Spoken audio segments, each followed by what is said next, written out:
Alright, everybody, welcome back to the Nerd Paradise Podcast. Now, we're going to be talking about something very near and dear to our hearts. Something that we all get very, very passionate about. More than we should, probably. Yeah. I'm gonna start off. Anybody who has played any sort of trading card game, you've probably gotten wrapped up in this problem. You've probably gotten into many heated arguments over card semantics. Yes. Pokemon, Magic, Yu-Gi-Oh! Vanguard, no. World of Warcraft. Yeah.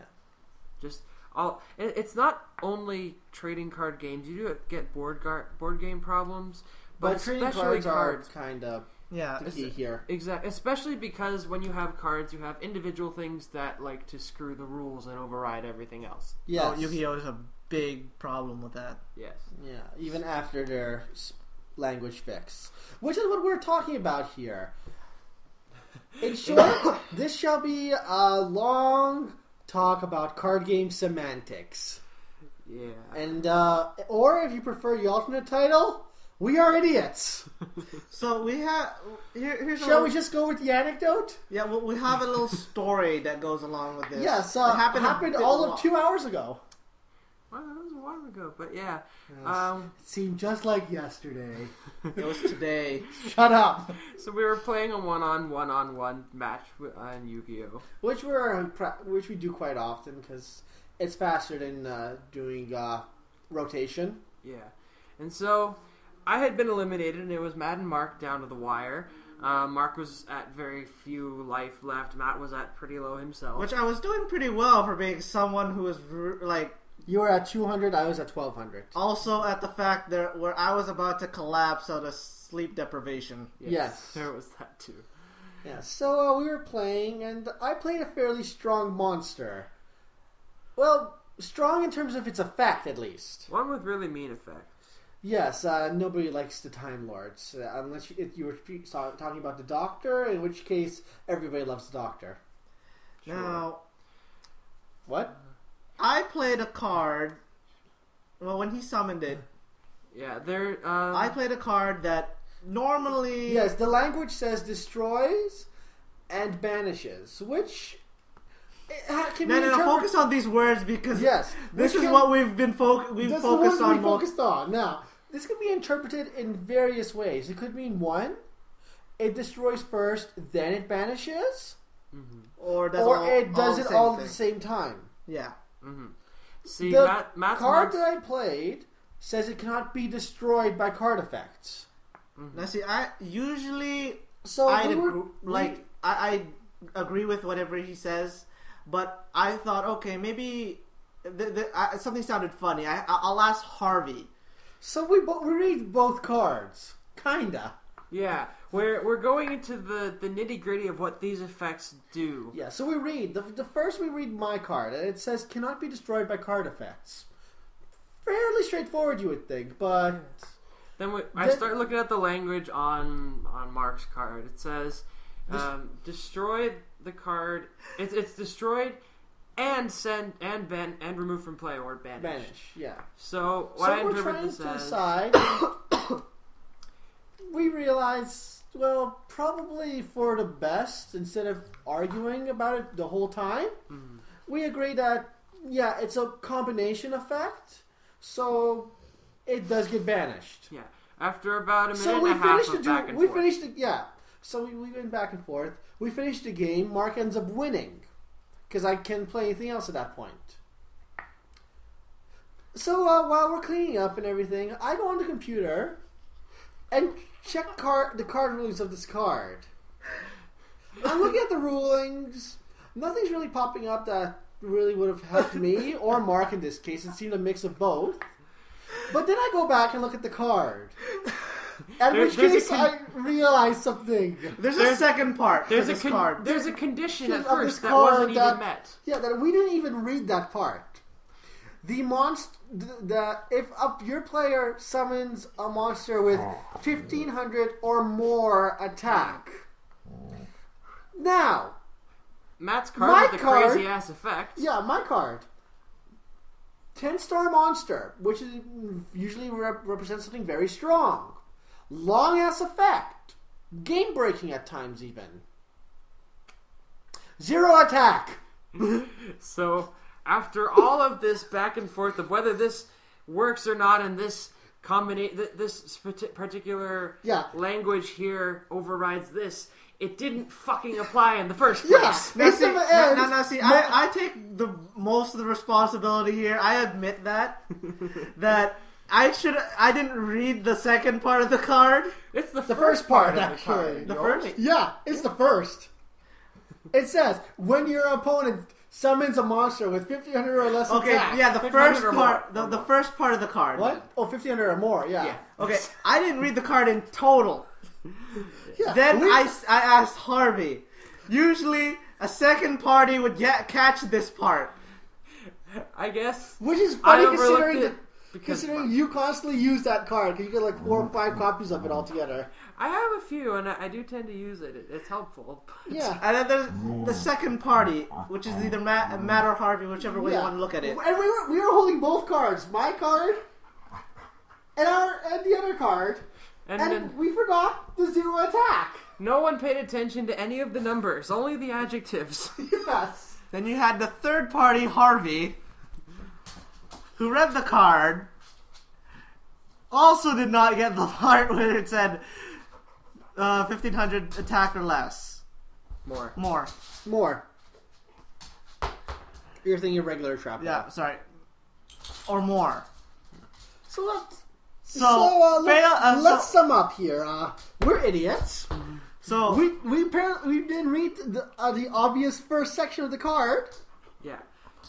We were focused on whether the effect would work or not, regardless of the fact that we didn't notice the condition was not met. No condition was meant. So, in essence, because of our screw up, 1, we wasted more time than we should have.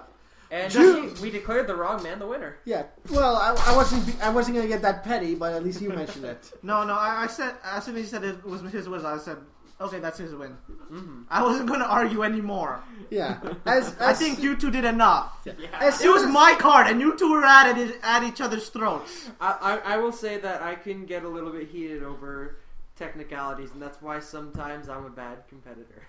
Yeah, but in the end, our bad. If this was during an official tournament, we would have gotten our asses laughed at. Yeah. No, the judge would... Anyone that's listening to this that has played Yu-Gi-Oh!, I am sure you're laughing your asses off right now. Or shaking your heads. Yeah. Or both. Or face-palming. Hey, again, like I said before, but we're admitting to our wrong, at least. Yeah. Not that I care what you guys think. We all have those moments occasionally, and if you don't, then I don't know what's wrong with you. As one like to call it, it's our derp moment. Yeah. Oh, I'm sorry, I don't want to offend you soccer moms by using the word derp. I will get into that. Huh? It's a My Little Pony thing. There's a character called Derpy, and they used her name once in the show. Soccer moms got offended because they thought Derpy meant retarded. Oh. Down. Calm down. Yeah, and they essentially cut the character's You're name. not allowed to stay here voice. if you're not calm. Oh, dear. It's a big controversy, and I'd like to talk about it on here, but you. these guys aren't bronies. So I'd be just ranting on my own, and I can't do that.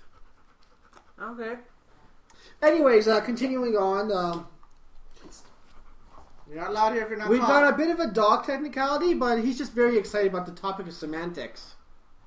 Yeah, he's kind Go of... get him, Winston! Go! Go! Go! Go! Go! I think he just whacked my face with his tail. Alright, so continuing on. That's just one example of how semantics can make or break a match. What are you giving him, Harvey? One of the little dog treats. Alright, just making sure it's the dog ones, not the people ones. Mm-hmm. So, yeah, any other examples, guys? Well, we don't even need examples. Just that overall, semantics and the way things are worded is just very important when it comes to card games of all kinds. The funny thing to me is that these games are marketed to children. Yes, anytime you pick up a pack, at the bottom corner, it says ages 6 and up. I have yet to meet a 6-year-old that could understand things like semantics accurately, let alone comprehend them at a level required to play the game. Yeah, now, to play things properly and to understand where to differentiate what term means what and what works with what, Especially when you have grown adults that have to go and look online for official card rulings because they can't settle how this card works in this combination. Yes, which we wouldn't have had to if we simply read the first line of that card. Yeah, then you couldn't... I've had some arguments when I was younger over Yu-Gi-Oh! Card games that have... They didn't end friendships by any means. But it made things awkward. They made things, like, shitty for about a day or two. Kids being mutually butthurt. Yeah. I mean, and that's how kids are. Like, little things will set kids off. Yeah. And if... This is marketed to 6-year-olds that just have finished learning to read, really, most of the time. Mm-hmm. Like, you spend kindergarten learning to read, essentially, or you know at least how to read basically, but nothing really substantial. Mm-hmm. And then... So these are kids that barely are reading, and they're supposed to comprehend and understand these kind of things? No kid will. I think it... Well, then again, you also think about it's a Japanese game, so the Japanese language is much more simpler than the English language. Yes, but have you ever seen a Japanese pack of Yu-Gi-Oh cards? Yes. Have you seen the age limit on it? Yes. Do you remember what it says? Not really. It says 8 and up. Oh. That's significant enough difference. It's enough of a difference that at least they are reading at a 3rd grade level at that point. Actually, if you're Japanese, it's probably a 12th grade level at that point. Okay, Winston, we'll stop talking about the Japanese, okay? I know. You like the Jewish girls instead. There you go, Mr. Churchill. So, yeah. Where were we? Yeah. Well, we were talking about how these semantics can really screw with people, and how it's ridiculous for the simple fact that these cards are first marketed at 6-year-olds. Like, anytime we're at 401 and we see a parent come in with their little kids, I want to speak up and tell these parents, do not get these cards for your kids. But at the same time, I'm willing to bet that the parent will be butthurt. Yeah, probably. But at the same time, like, even though you don't want to buy these for your kids, because we've never had children. We've had nieces and nephews, but we've never had actual children. Yeah, but in the end, as a parent, since I have experience with these kind of things directly, I know our parents really didn't have, because trading cards that you play with really are more of a 90s kind of thing. Mm-hmm. Yeah. Honestly, when I'm a parent and they still have these trading cards around, I'm going to make it a priority to make sure my children understand the cards before I purchase them for them. Well, see, that's where you have to do it. What you have to do. But again, most parents these days that have kids have not grown up with these things, so they don't understand. We've got the advantage. I think the important thing is for the parent to understand the game before they buy it for the kids. Yes. So if the parent doesn't understand the game, I mean, that's why we've got these groups of parents, especially in America, that think things like Pokemon are demonic or something. Yeah, because they don't know a damn thing about it. You just assume things from the various right-wing Christian reports that you read, which are written by people that don't know a damn thing about it you're starting to get to a slippery slope here. We don't want to... Oh, screw it! Everyone knows I hate those people. I'm not talking about the religion, I'm talking about the people. Okay? The people that take it to horrible extremes. Okay? I have no problem with religions, okay? Let me make that clear to people. No problem whatsoever with religions. It's the people that take it to the extremes or pervert it that I hate. And I will always hate. It's not going to make a difference. Okay? If you use religion as an excuse for bigotry, newsflash, it's still bigotry. Mm-hmm. Thank you for that tangent. I was trying to avoid that tangent. Well, I'm sorry, but it needs to be said, okay? I make a difference between what I hate, okay? Religion is fine. It served a purpose. Served. I'm not going to go into what I think now, but it served its purpose. But the people that pervert it these days, yeah. I think that should I become a parent one day and my child or children should start to get into a card game, I'll not only try to learn it, I'll take an interest and actually try to start playing with them as well. Yes, especially if they're young like that. Like, yes. If you have the time, yeah, though, that's the other factor. If a parent has the time to literally go into a shop like 401, spend an hour plus there with their kid as they choose out cards, I believe a parent can make some time to sit down with their kid, look at their cards, and maybe even learn the basics of it before giving permission for the kid to play it themselves. Mm-hmm. If you have time to buy these cards, like you're not simply just giving your kid the cash and saying pick it out on your own, you have time to learn it. Mm-hmm.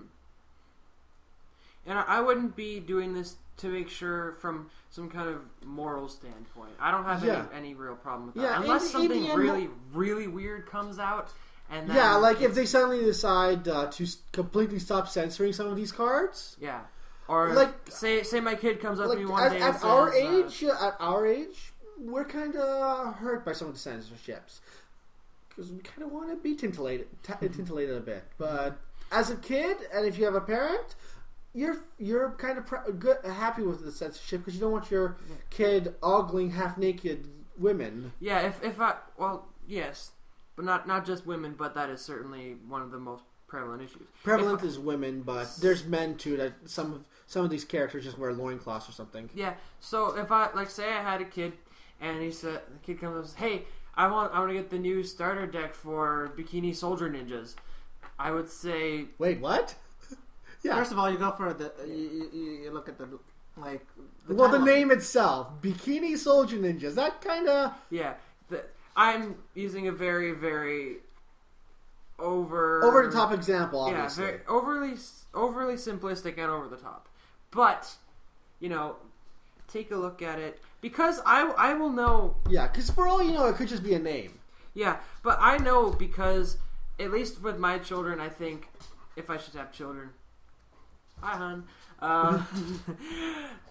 At this point... If they inherit things from my personality... I just realized something. At this point, after everyone's been listening to us, a lot of people may be thinking, oh dear God, these three should not breed.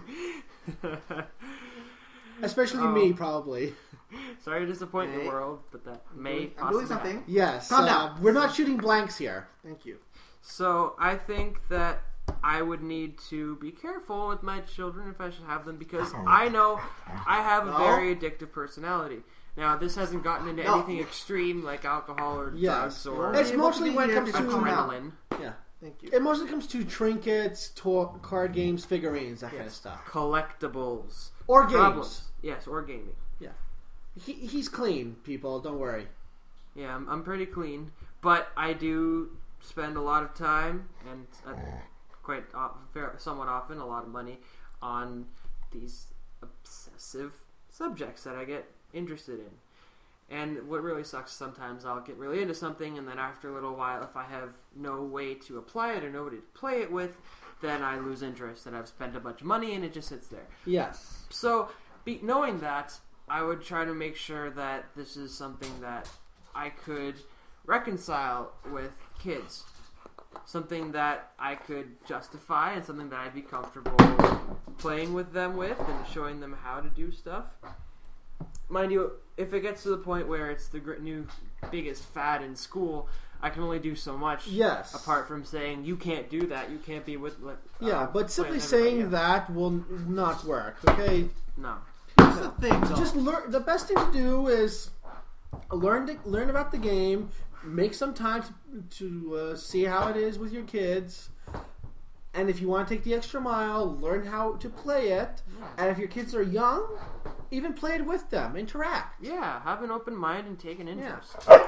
Do it before they reach that age where they think, playing with my parents is uncool. Yeah. Now, this is if you have the time, though. We're not saying if you if you work 2 jobs and you still can't make the time, don't force yourself. No. Yeah. No.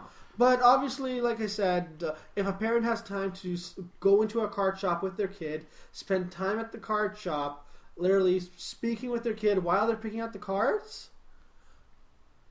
That's when you obviously have the time. You should look into actually what your kid's buying.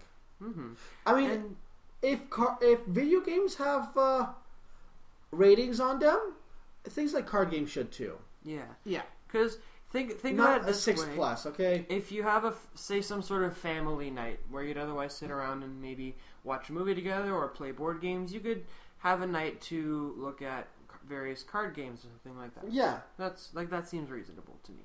One thing that I hope is still around when I'm a parent is Munchkin, because that is something you don't need to buy booster packs for, and that is something that you can play as a family. It can just get very heated. Yes. But that is something I could easily get my children into. Yes. Warning to anybody that's thinking it, since we've mentioned it before, and we spent a whole time on it on our first episode. Cards Against Humanity is not an appropriate choice to play with your children. No. I think that's an obvious answer. Yes, but Mark, cover our bases always. Let's just be clear about that. Yeah. Now, no loopholes left. Going back to card games and semantics, one thing I love about Munchkin is that it totally turns that on its head. Because almost every other card has an effect that says, you know what it says in the rule book? Yeah, screw that. This takes precedence. Yeah. But Munchkin does that because that's the point of Munchkin. It makes fun of itself as well as anything to do with RPGs. Yes.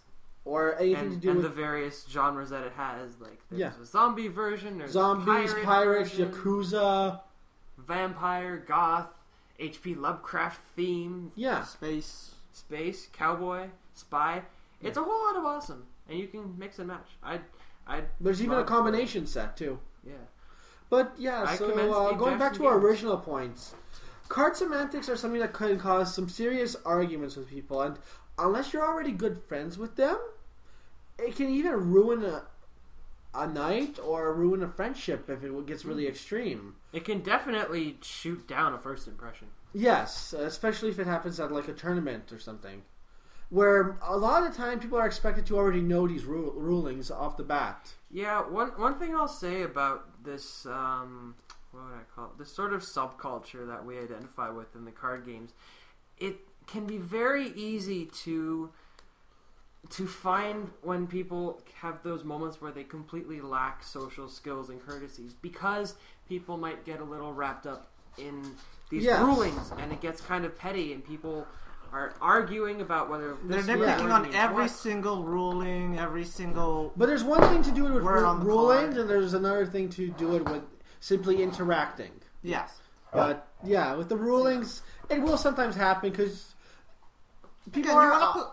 Yeah. With us, we want to play a fair game. Yeah. That's all. We play for fun. We play because we enjoy it. We're slightly competitive, obviously. Let's see. I think both of you have tried a tournament. I've tried a tournament. Well, my experiences in the tournament are not to the extreme where it's like people are that petty over it. Yeah. But we didn't have that either. But mind you, our tournament was not really run at all, or just it was essentially felt like a free play, but you had to pay for it. Yeah, pretty much. And because neither of us got very far, we didn't actually win anything. Yeah. I mean, we left after they paired us up together, and I mean, it was kind of boring at that point. Yeah. Because that's what we usually would play otherwise. Especially when that's the last thing we expected. Like, if it happened at the first round, sure, we can accept that, because at that point, we'd be fresh, and one of us would actually have a win under our belts. Mm-hmm. But it was like the third round, we both had lost. There was no point. Yeah. We weren't really feeling the mojo anymore. for me, I had a win, and I had another win because no one showed up.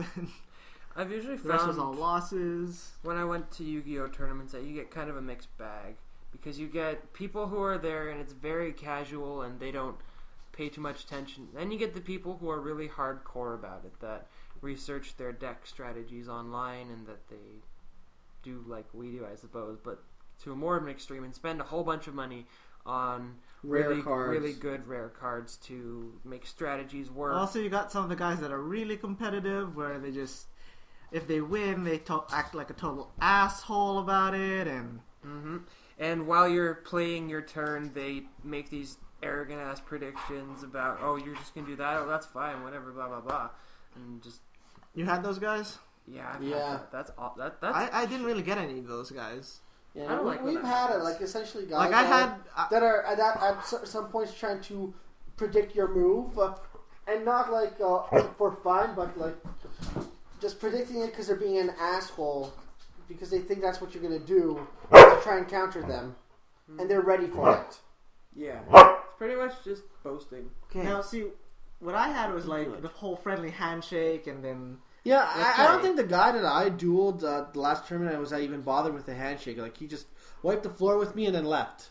I was The like, first guy that I like the first guy in battle that he was very courteous. He gave me the handshake. He's like, "Oh, you want to play? Yeah, let's play." You know, we played the game and we started chatting. You know, then again with me, I always try to interact with people.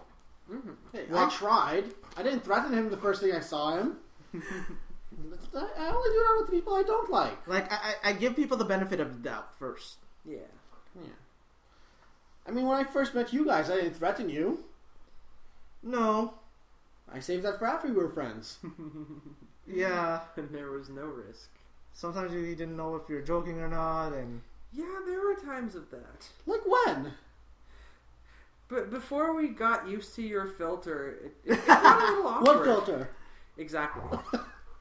but yeah, I mean, with I don't know. It's just it depends on the type of person, I guess.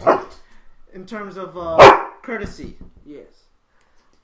you get those who don't, and you get those who do have it. And with card semantics, in a way, you tend to figure out who doesn't have that courtesy or doesn't have that. Yeah, you tend to quickly learn who's a decent human being and who should be hit with a shovel and buried alive. Like don't get me wrong. All right, Winston, I promise I won't hit you with a shovel. Now, I don't get me I'll wrong. rake you with a rake. I'd like to play as fair as possible. If I'm doing something wrong, I'd like to be stated. Like I'd like to be called out for it, so I get to learn. But if you're just doing it for the fact of oh, you play that card, that's not what you were supposed to play. You're a dumbass, yada yada yada. No, that's not how you're. That's not sportsmanlike. That's not fair to me. That's terrible human interaction in the first place. Yeah.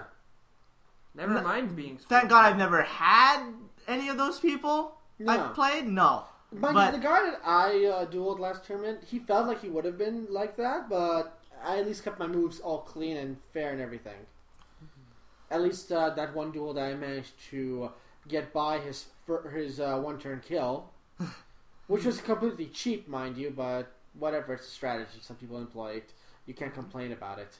Mm-hmm. Now, again, that ties into card semantics. The whole courtesy, and you get to feel who's the asshole and who's the fair player. Yeah. Mm-hmm. You learn these things, and in the end, as long as you're playing with somebody that's courteous or with your own friends, card semantics aren't a problem. Like, you may disagree at some points. You may need to look something up. But you won't argue constantly. Yeah. And even if you do slightly argue, it's not going to kill your friendship, I mean, you only your interaction. Yeah, you only get heated for that that few seconds, and that's it. Just because you're in the middle of a competition. I understand. I'm competitive as well, but you got to draw the line to at some extreme and being playing competitive. Yeah, at some point, one side just has to say, "All right, we'll go with your way. Let's continue the game." Mm-hmm. I mean, because it doesn't get fun when you start going the extreme route. Yeah, I've had some. Unless you get your jollies from that, then sure. Yes, but at that point, maybe you should just build yourself another deck and hire a prostitute. Yeah, back when I used to play the Warcraft card game with my brother, we would occasionally get into these pretty big arguments over card ruling. And at least with Yu-Gi-Oh, there's a pretty comprehensive collection of these things. But at least for the WoW game, there wasn't nearly quite as many resources, and so we'd just be arguing about whether this works and that works, and trying to keep it friendly because we had a pretty good dynamic that we never really got into arguments with. But there was stuff that was boiling, and oh my god, what's going on here? So yeah, that can affect a friendship, a siblingship, whatever. Yeah. All right, so I believe that's all we can say on the subject. Just be sure to read your cards as carefully as possible, and especially beginning lines. Yeah. And if you don't understand, something, ask the other person. Yeah. I mean, or if you have the resources, look it up online, but don't be petty about it if you're right. And don't be sad about it. Don't be whiny about it if you're wrong. I mean, if you're wrong, you're wrong. I mean, yeah, just accept it. There's no point. There's no point in like. Sure, it's nice to win, but you learn from losses. Yes. Yeah. I mean, not everybody wins all the time. Not everybody loses all the time. I understand that also. Nobody wins all the time. Otherwise, you wouldn't have losers. Yeah. All right, guys. So, what have we learned tonight? To read cards properly. Yes, we've definitely learned that. Read every possible line there is. We've learned that Aang's sperm is ridiculous. Wait, what? What? Because his son is such an opposite to him. Okay, that has nothing to do with sperm. That has something to do with personality. His offspring is very much his antithesis. All right, that's better. There. Yes. But we have also learned that The Legend of Korra looks like a promising series. We have learned that just because you want to do a certain, like pick up an old series, like a series to make into a movie, doesn't mean you should. Yeah. Especially if you're Michael Bay. And if you want to do something and you want to make it creative, that doesn't mean necessarily that you have to put a whole different spin on it, because that can be unpleasant. Yes, it seems Winston's agreeing with everything he's saying here. Yeah, we know. He's a passionate pup. Like you, Winston. It's good to have ideas, but if it's based on an original idea, let the original idea let come the original idea show itself. I mean, be aware of what the fans will think. Yeah, don't change things just because you want to change them. If you want to claim if you're doing something for the fans, listen to the fans before you start making it. Make it work for the fans. Make it work within the story, because if you change something, you may destroy the entire story with that just one change, as we explained earlier. Or at least if you are going to change it, be clear that this is your own adaptation and interpretation of it, and that it's not close to the source material. Yeah. And finally, we also learned that when it comes to Bleach, it really should just die by now. Yes, just dig a deep hole. Let it have We've talked about Bleach before, but it needs to be repeated. It's gone past past its expiration date. It's milk that's turning sour. The storyline's just gotten so hollow. Oh, fuck you! Jeez, fuck you, Harvey. Every single time. Oh God. So yeah, you may not like. Some of you may not like it. Well, tough noogies. All right, I think that's it for tonight. Harvey has broken us. Anyways, gotta go. We're gonna go. See ya. Have yourself a good week. Stay out of the tall grass.